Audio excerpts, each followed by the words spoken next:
હર મહાદેવ, જય શ્રી કૃષ્ણ, વંદે માતરમ। આજે કોઈ જ્વેલરીની વાત નથી। કેમ કે આજે છે આપણો 80મો સ્વતંત્રતા દિવસ, 15મી ઓગસ્ટ। હિન્દુસ્તાનને આઝાદ થયાને 80 વર્ષ થઈ ગયા છે, એટલે બહુ લાંબો ગાળો છે।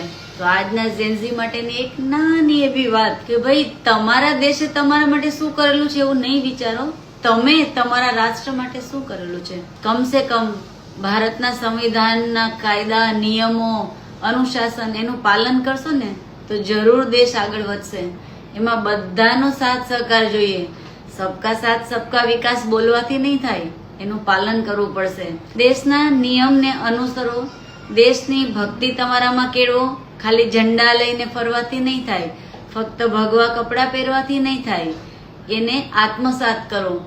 અને જે વિદેશની ઘેલછા છે ને એની પરતંત્રતામાંથી બહાર આવો, સ્વદેશની ભાવના જાળવો ને દેશમાં રોજગારી ઉત્પન્ન થાય એવા કામ કરો।